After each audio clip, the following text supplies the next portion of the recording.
Hi, we are Quincy O'Malley and Cheyanne Dobozy, and we are going to talk about homelessness in Columbus, Ohio. We are going to be exploring this issue from personal, political, and economic perspectives.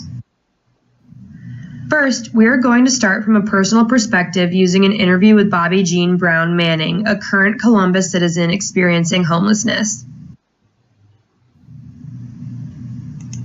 I came into being homeless because I was in a coma from black mold and mildew. I was unconscious a whole month, and my electric and gas went up to $1,800. I wasn't working at the time, and society, we just need to come together and understand each other, not look down on anyone, because we all human here together. We got to learn to help each other. And this world is too big still, regardless. They have so much money here, so much place to stay and food. Someone never should be homeless regardless of what situation or the outcome. Even after spending years on the street, Bobby still has a positive outlook on her situation. She believes that homelessness is an issue that can be solved if we all come together and help one another. Next, we will be taking a political perspective on how homelessness is handled in Columbus. On the left, you will see several government programs that were designed to help those experiencing homelessness. Although they do great work, their resources are limited and there are several stipulations to each program, as Bobby will explain.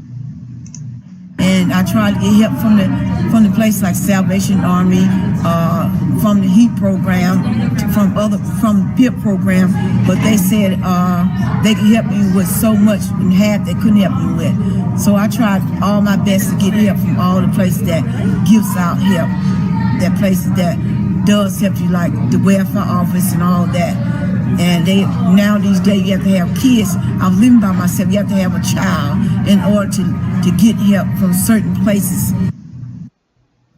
On a national scale, the current budget proposed under the Trump administration cut critical funding by $8.8 billion. A local advocacy organization has reached out to the national government in order to increase the funding for several programs that help provide housing for those in need.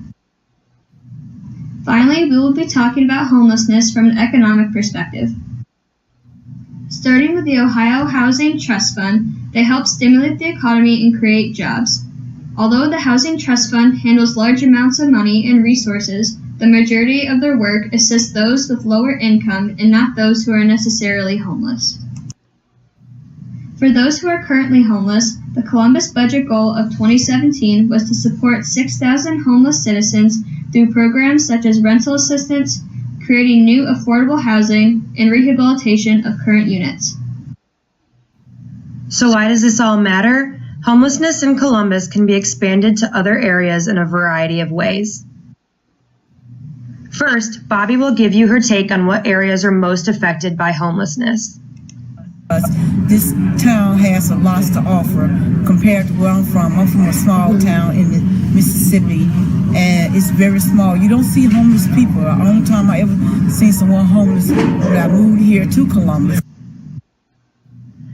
On a national level, cost of living around Columbus is below the national average. This is important because if people can't afford housing in Columbus, it stands to reason that this issue would only be greater in other metropolitan areas. On a global scale, 100 million people were recorded homeless worldwide, with 1.6 billion deemed as lacking adequate housing.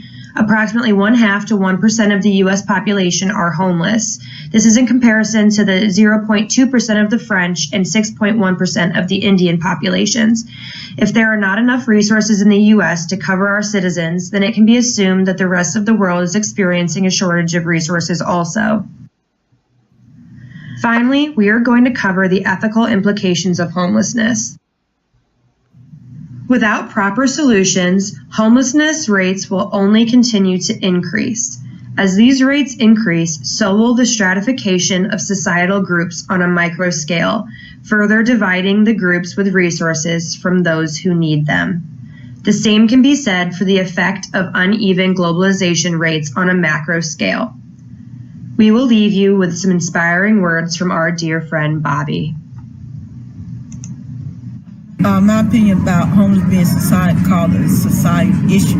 It's really not an issue because we are here living as we are a society among peoples, and we are just human beings, just like we're on this earth, and the society, we just got to come together, be as one, and a good spirit, the Holy Spirit, keep the love and blessing keep flowing.